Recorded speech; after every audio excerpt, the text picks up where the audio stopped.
Good morning, everyone. I'd like to introduce our speaker today. Thanks for coming, by the way, and you too.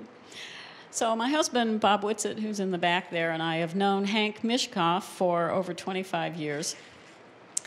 Bob and Hank both worked for Texas Instruments on the ill-fated TI home computer. Some of you are old enough to remember that. They both insist, however, that it was not their fault that it failed. Hank's written books and magazine articles on various computer-related topics, and if you look at his website, webfeats, F-E-A-T-S, webfeats.com, you'll see that he writes short stories as well.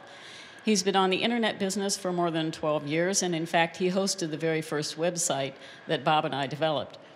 Earlier this year, Hank gave us a demo of a product idea he calls the Xbook.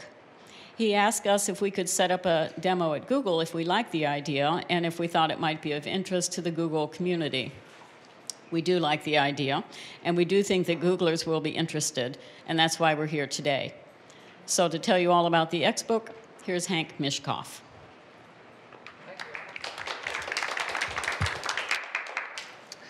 Thank you. Can you hear me? Am I mic'd?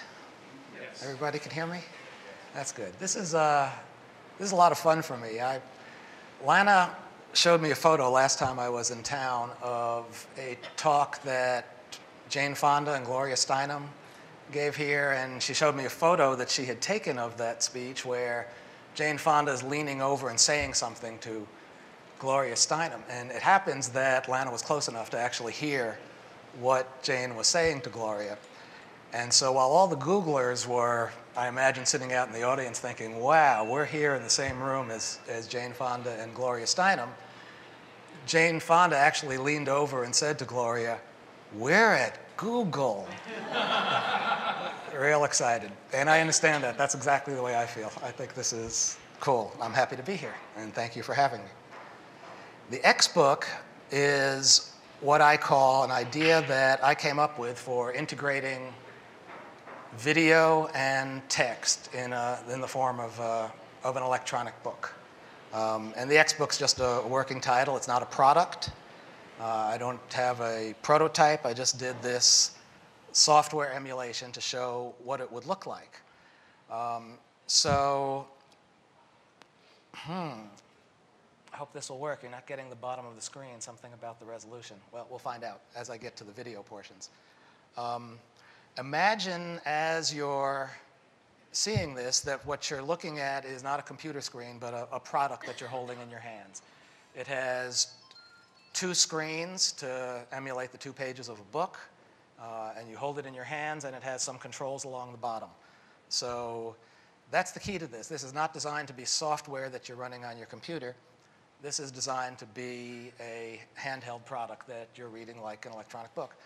Of course, there are other electronic books on the market, notably the Sony Reader, but there are others as well. How many of you read things on electronic books, that you own electronic book devices? Okay. And how many of you download electronic books and read them on your computer? Okay, oh, a few more. Okay, of course, with Google reportedly getting into the electronic book business, I guess, and having all those books digitized, I can understand that that would be a popular activity here. And one of the reasons I came up with this idea is because I'm a writer myself. And actually, this is a book that I'm working on. And one thing, on this first screen, I just want to show you real quick one feature that all existing electronic books have, as far as I know, electronic book devices. Let me stop for 1 second and talk about terminology, because it happens that people use electronic book or ebook to mean both the hardware and the software. And it can get very confusing, and I'm sure I'll be guilty of confusing those terms as I go along. In Wikipedia, what they point out the ambiguity. Is it an ebook something you download, or is an ebook something you hold in your hands? And they use the term electronic book device or ebook device for the hardware, which is kind of kludgy, I think, or ebook reader, which then runs into the problem that Sony's product is called the reader. So when I say electronic book, I could mean one or the other, but hopefully by the context you'll be able to figure out which one I mean. And what the existing electronic books can do is they typically have a control where you can increase the font size and, or decrease the font size. You'll notice that the page numbers change as I do this. That's because if the font size is bigger, it takes more pages to say the same thing.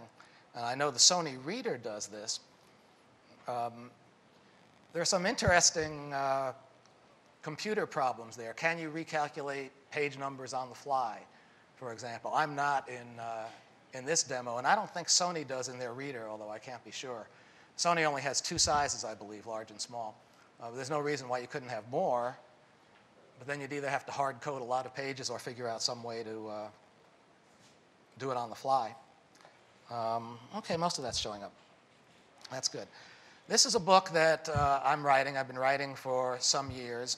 And to help motivate myself, at some point I started posting chapters on the web as I would write them, hoping to get feedback from people, which would help motivate me to continue.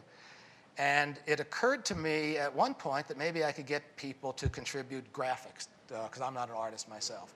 And I put a page up asking if anybody wanted to illustrate the book, would they send me some graphics? And here's an example of someone who sent one in to illustrate this chapter. And then at some point it occurred to me, if I can get people to send in illustrations, why couldn't I get people to send in little video clips? And I think I started thinking about this when YouTube, a company you're all familiar with, became real popular, and people were doing their own small video clips. And I thought that would make the book much more interesting if people did that. And that's when I started coming up with the idea of the Xbook. And I think what really clicked, it brought back an old memory of an old video game called Myst. Have any of you ever played Myst? Do you remember it at all? Okay. Then you probably know where I'm going with this. One of the central themes in all the Myst games is something they call the linking books, which is something that appears on the screen. It's a book, just like this, but it has a window where videos appear, and that's from the first game. So this is, I guess this is the linking book, but I call it the Xbook. Well, unfortunately, the video is, I wonder if I can change the resolution on this at all. How would I do that? Well, I don't think I will. I think I'll leave it like this. You're not going to see the whole video, unfortunately. But you'll see enough of it so that you'll know what's going on. So I started thinking about the idea of integrating video into books. And I started wondering what would be good applications. And one thing that occurred to me is books are sometimes made from movies, novelizations, for example. And I remember when I watched, when I went and saw Star Wars when it was first out, I went and bought the book Star Wars, thinking that it would fill in a lot of the blanks in the movie, but it turned out that it didn't because it was actually written from the same screenplay. So here's a book that I made up, and at the end of the chapter, can you hear the audio at all? So the process I'm imagining, and you've read the chapter, at the end of the chapter, there's a video clip. You can watch someone's interpretation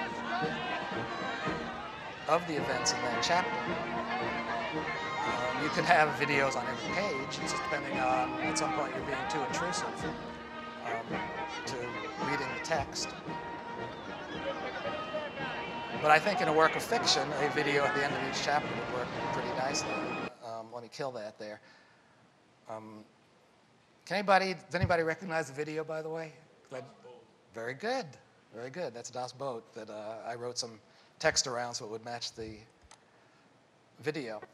Now, one problem, the whole problem of digital rights management comes into play when you're working with a new work of fiction. When a new work of fiction comes out, is the author going and the publisher going to want to make it available in electronic book format right away? And there are probably people in this room who are wrestling with that issue right now. One source of material that doesn't involve that is material that's not copyrighted any longer. So you're reading the Christmas Carol, and Are you afraid? after each scene, you can see how a director and a screenwriter interpreted that Liable scene. to fall. Bear but a touch of my hand, and you shall be upheld in more than this. Now, in this particular case, the text is not copyrighted. The movie may or may not be. I'm not sure how old it is, but after material gets to be old and people aren't buying it a lot anymore, I would think that the owners of the copyrights would happily let you release it in a new form. You know this. And then I started thinking about other ideas, what you could do in, well, I'm calling an Xbook, a video book, that really you couldn't do in any other medium. And I started thinking about different interpretations of the same text. So here's a scene from Hamlet, and I've set it up so that you can see how three famous actors interpreted it. First, you can watch Laurence Olivier. Alas, poor Yorick. I knew him, Horatio. A fellow of infinite jest. And I won't play this all the way through. One thing I found Most interesting is he actually messes up one of the lines here. He hath borne me reverses on his back a couple of phrases, which if you're reading the text and watching the video at the same time, you can tell. But everybody has their own interpretation of Shakespeare. So you might want to see how Mel Gibson interprets those exact same lines. I knew him, Horatio. A fellow of infinite jest, of most excellent fancy. But of course, if you want to see the best interpretation, you're going to have to go to Mystery Science Theater 3000. Alas, poor Yorick. Hey, I did all right for myself. I knew him, Horatio. I sat next to him in Trig. A fellow of infinite jest, of most excellent fancy. He hath borne me on his back. But anyway, you get the idea, and Shakespeare is a really rich source of this because his plays have been interpreted so many times. And Shakespeare, I remember from my school days, you can read the plays, and it's really hard to figure out exactly what the author meant because the language is so old. And then sometimes you'll see it acted, and it'll all click into place. If you have a few different interpretations to play with on every scene, then I think you can really get a lot more out of it for yourself. And then I turned that same idea around on its head. What if you had the same video, but different versions of the text? One source where we commonly have many different versions of the text, for example, is the Bible. So here's where's my mouse? Master, what should we do?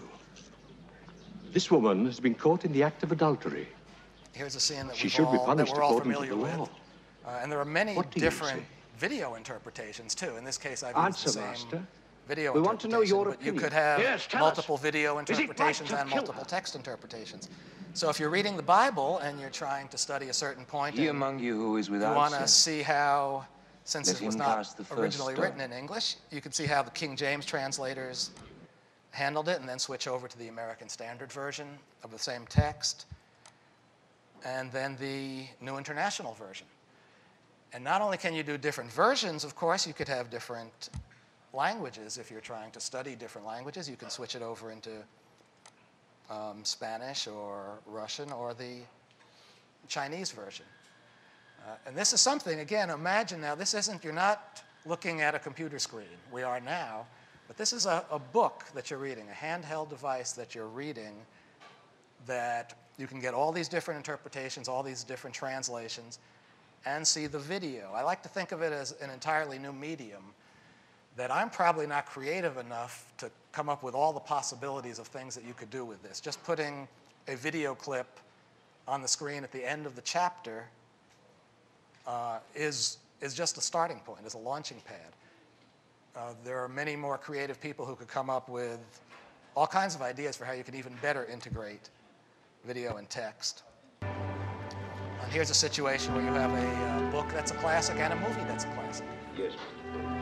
And so it's interesting, you can read the text and then see how the director interpreted the text. It's not a word-for-word translation, you'll find. And as you review it, you may, if you're studying film or studying literature, you may understand why the director made the decisions that he made. Another fertile area for material, I think, is children's books. I got a choice word for you. Because, of course, children are Well, that's 2 words. like to read, we hope, and they like to watch videos. So why not combine them? Instead of either having to read the book or watch the video, why not do them both? Read a chapter, watch the video of that chapter or of that page, depending on how it's cut. He's gone.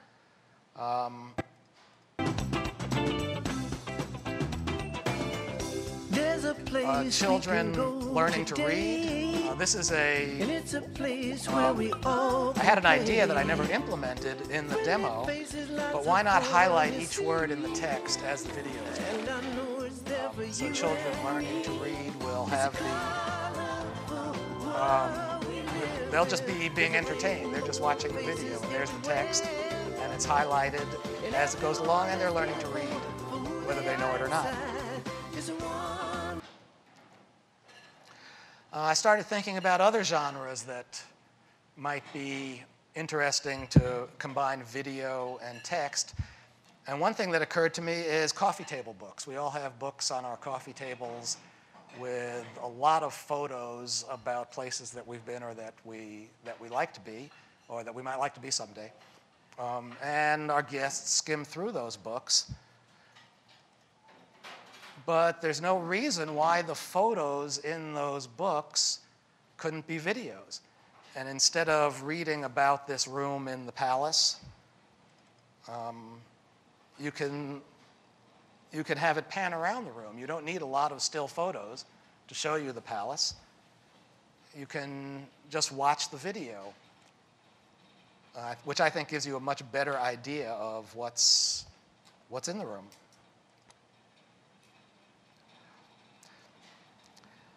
I've talked about children's education, but I don't know that this will work because the screen's cutting off, but let me try. Typically, if you're reading an engineering book or a science book, textbook, you're going to see a lot of places where they'll be describing a process, and it'll say, describe something, and then say, see figure 1. Describe something else, see figure 2. Different stages of the same process. But you don't have to have still photos. Why not show them the process dynamically? And this is something about integrating along a line of charge. I have no idea what that means. But you can show it dynamically, so instead of referring to the different photos, you just refer to the video. And another advantage of having it on basically a computer device is that you can, it's not showing up real well because I'm missing most of it, you can move the video around and see no, that's not really working. Oh, but I can move that. Yeah. So if you really want to investigate the phenomenon, you can turn it around and look at it in 3 dimensions. Now, that's something that you can't do in a book. I don't care how many photos you have, you're not going to get that point across. You can do it on a computer, obviously. This stuff was developed for a computer. But I still think there's a difference in the experience of reading it in a book. A computer, even a portable computer, is not something that you're going to want to read a 200-page book on. Whereas something that's light and you can hold in your hands easily, you're going to be more inclined to sit down and read the entire thing. Okay, this isn't part of the demo. These are some notes that I just made for myself, so I'd remember to hit the high points here before this is sort of the intermission. But don't get up and get any popcorn. What are the key features of the Xbook? One thing I think is dual screens. This has the disadvantage of making the device more expensive. But it has the advantage of feeling more like a book. The Sony reader, I always feel is really a slate rather than a book, and that's not to denigrate the Sony reader, but it's a different experience reading something that's just one screen. We're used to the idea, the form of the book that we have now is called the codex form. It's been around for a couple of thousand years, and that's the way we're accustomed to reading. Plus, when you add the video takes up screen landscape. And if you just have one screen, you're going to be able to fit very little text.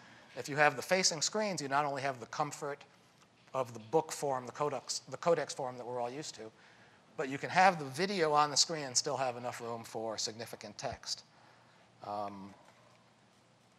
So dual screens are important.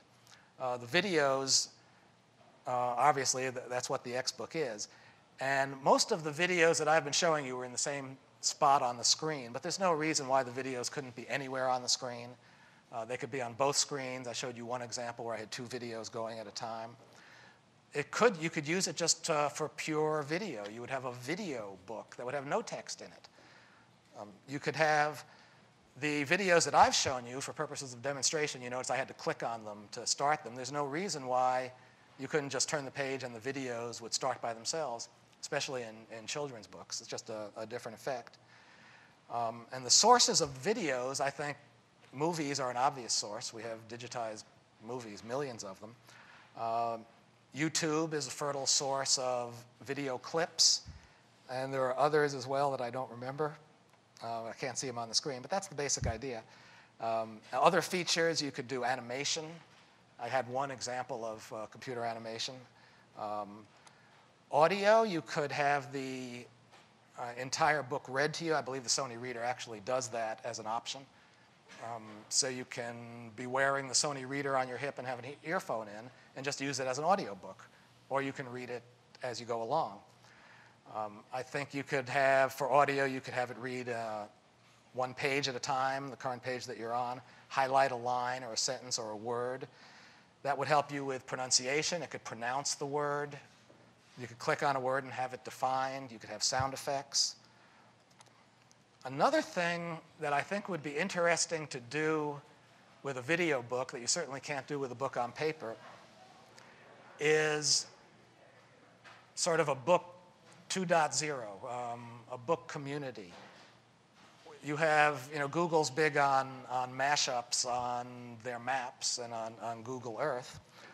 Why not have the same thing in books? Why not have discussions on certain points in a book? It's a little bit different for fiction or for nonfiction. For fiction, writers might want to discuss different literary techniques that the author used. For nonfiction, for textbooks, you might want to debate the opinions that the author is expressing in a political book. But you could do it right there in the book. You could have something that you could click on while you're reading the book. Can I hold questions to the end? Is that okay? Okay. Unless I've really confused you. Is there something that, okay. And you can have commentaries just like you do on DVDs today. You can turn on the director's commentary as you watch the DVD and get all the background. Author of a book might give you more background for the book than he could really fit into the book. And annotations. You can make your own annotations or read annotations from other people. So a book 2.0 community is what I would call that loosely. And then there's advertising. This is an interesting point. Why not have some tasteful, non-intrusive, context-sensitive advertising in books? And here again, this is a little different between fiction and nonfiction. I don't think any of us want to be reading a novel and turn the page and have an ad flash at them. But if you're reading a textbook, which you're typically not sitting down and reading cover to cover, and certain concepts are being discussed, so people reading the textbook or nonfiction book in general have some interest in that topic, why not have advertising there for them? As I've talked to people about the Xbook, as soon as I say put advertising in a book, a lot of people just cringe and they say they don't want any advertising in their books. I'm assuming that at Google I'll get a little different reaction since you folks basically make a living on advertising. But basically, you would have to, just to not completely destroy the book, make sure that it's tasteful, non-intrusive, and context-sensitive. But I think you could do that both on fiction and on nonfiction. Then, of course, there's search, which you already have search through books at Google. Typically, you can get dozens or sometimes even hundreds of books. On the Sony Reader, I think, says you can store 150 books on the reader at the same time. So then you could be creative and have search through multiple books. If you have books on the same topic, for example, you might want to see where different authors, how they treat the same topic. And I'm going to skim through the rest of this. You've seen what I've done with different versions of the same material. And you could do translations, either the entire book in different languages, or you click on a word and it translates it for you and pronounces it. And I've shown you the example of variable font sizes and bookmarks. Sony Reader also has bookmarks where you can mark not just where you left off, but places that you want to remember that you want to be able to find later in the book without dog-earing the pages, which is what I typically do. I was going to say one, and I don't know that Sony Reader does this, but it occurred to me that if you have more than one person reading the same book at the same time, you could have people log in, and then they'd each have their own set of bookmarks. Or people could share bookmarks of things in the book that each one of them wants to make sure the other person doesn't miss. What kind of sources would we find for Xbooks? And I'll go through this real quick. Obviously, general fiction, general nonfiction, which basically I think would be treated a little bit differently, although maybe not. But as I did the demos, I tended to come up with different techniques for the fiction and the nonfiction. Textbook strikes me as the place where you'd really want to start. If the Xbook was going to be a product, I think I'd want to test it out on a college campus for a couple of reasons. One is you could then fit an entire semester's book on a device that was about this thick, and you wouldn't have to carry a stack of books around to your classes. And two, one problem that's going to have to be resolved is copying. No author is going to let, or publisher, they're not going to let their books appear in electronic book format in general, and Xbook format specifically, if they can be easily copied. And Sony has addressed this on their device. But I think putting it on a college campus will be a good way to find if there are any holes in your security system, because the college kids will find them in 2 minutes. And classics, which are not only read a lot but are not copyrighted, which is a source of free material. Children's books, I think, are obvious. Travel guides, I won't go over each one of them, but travel guides is my favorite just because I like to travel a lot. And in a way, you could make a case that a sophisticated PDA is a lot like what I'm talking about, in that it has the text and it has possibly some video, at least in terms of directions. But I tend to travel when I go overseas with a Michelin guide in my back pocket. And I read it the night before to figure out where I want to go that day. And then while I'm traveling around, since I don't always go exactly where I plan to go, it's nice to open up the Michelin guide and see what other sites are nearby and what's famous about that. And it just seems to me that it would be even more interesting if I could pull out the Michelin guide the night before while I'm doing the research and see videos of the places that I'm going to be visiting to get a much better idea of what they're like. And then while I'm traveling, if I get lost, I can get directions with an animated map. And again, these technologies are being used on different PDAs today, but I think you could do a lot more if it was a real book and had all these features as well. So to continue with the demo, here's something that I thought for this audience that you could do. You could have a magazine, the best of YouTube. And this is just an idea. I'm not necessarily suggesting that you do this particular treatment, but if you could sell subscriptions. Somebody subscribes to the magazine, it downloads to the Xbook automatically, and each week they see. And the fifth last to go, the sensation really of these championships. And you the can have 9-year-old some, the text will describe what's in the video. The person who shot the video can tell you a little bit about what he did. We were told that he would show. And you'll notice on this page I have an ad. So you can have context-sensitive ads. In this case, you know somebody's watching a video that has something to do with horses. So you're selling someone who does artwork on horses. So that's an example of a context-sensitive ad that you can have in a book. And I think that's not quite it.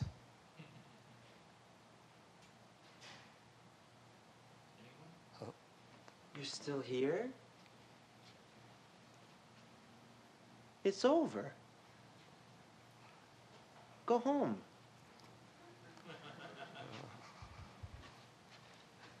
Go. I don't really want you to go. That's just one of my favorite clips, so I had to put it in there.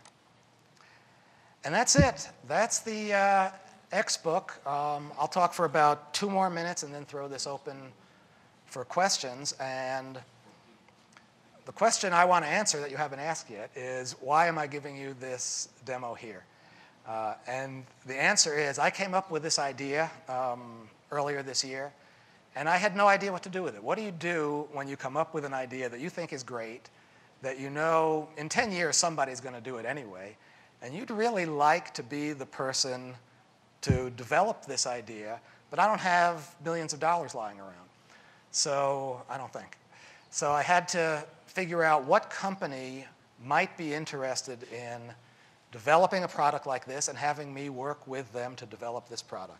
And the first company I thought of was Google, which may seem a little bit strange because you folks are not a hardware company, but it just seems to play into so many of the things that Google does. Of course, Google does so many different things, you could probably say that about anything. Don't go away. But between the digital books and the book search and YouTube and advertising, and I could go on and on, it just seems like a great idea for Google. So I showed it to my friends Bob and Lana, who thought it was a good idea and set up this so I could show it to you folks. And I don't know that if you folks, if anybody out there likes the idea as much as I do and wants to come and talk to me about it, I'd love to talk to you about it. I don't know if any of you folks are in the position to say, yes, I'm going to give you $10 million to go develop this, but maybe you know someone else at Google who is, and if you think this is a good idea, this has been videotaped, I believe, and the videotape is available to anyone else who wants to see it. And if you look at the abstract, my email address is there. And as I said, I know in 10 years from now, this will be a product, somebody will do it. And I would really love to be involved in making that happen, and I think Google is a great place for that to happen. And thank you very much. I appreciate you showing up, and thanks for your time.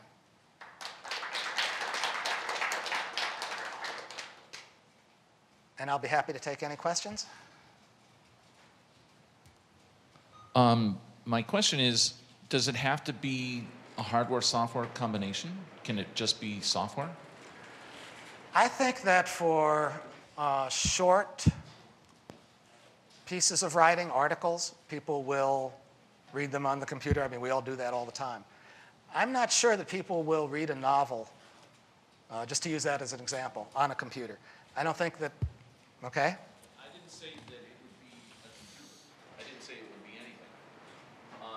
Kind of the idea that Google has with software, and I think it's an evolving idea, is that there's no need to assume what piece of hardware you're going to run your software on. And increasingly that will be true. So if you design this for a specific piece of hardware, you're saying the only way you can get it is to run it on this hardware.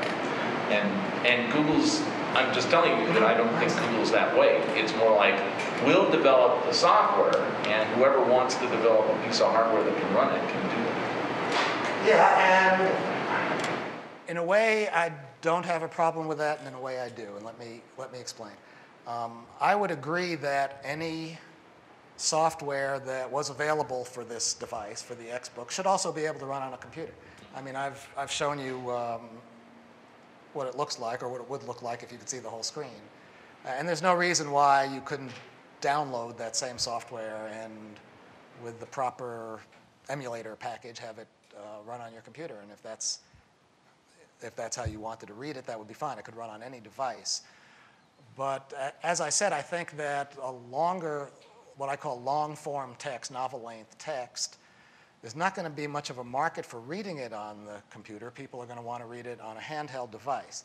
Now, what I think you're saying is that, assuming for the sake of argument that that's true, what Google would want to do is say, okay, here's all the software and maybe a description of the kind of devices that would need to run on it, but Google's not going to make the device. Somebody who's in the hardware business could go out and make the device, and then you'll be able to run our books, our Xbooks, on your Xbook device, whatever it is, or on a computer. But I think that there is something to coming out with both at the same time, the software and the hardware platform. But then also encouraging people to develop their own devices.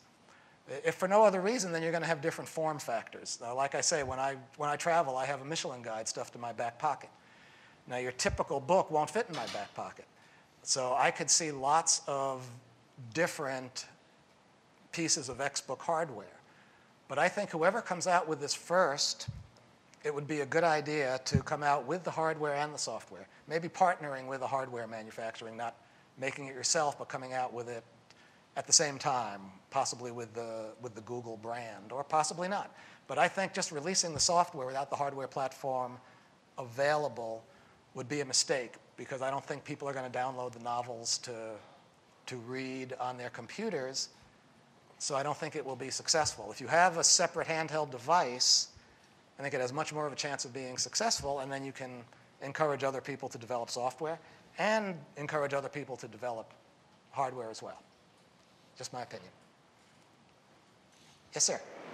So I played with one of the Sony readers, and it is much easier to read than regular screens.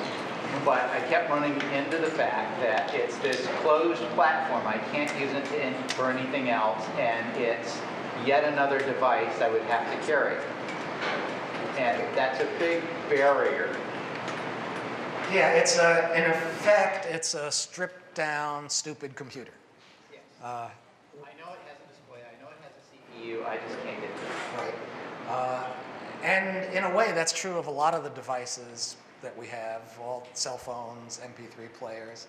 Although, as you're probably going to point out, they're all growing together to the point where in a couple of years, we're only going to need one device. And I can actually see that happening with the Xbook, too.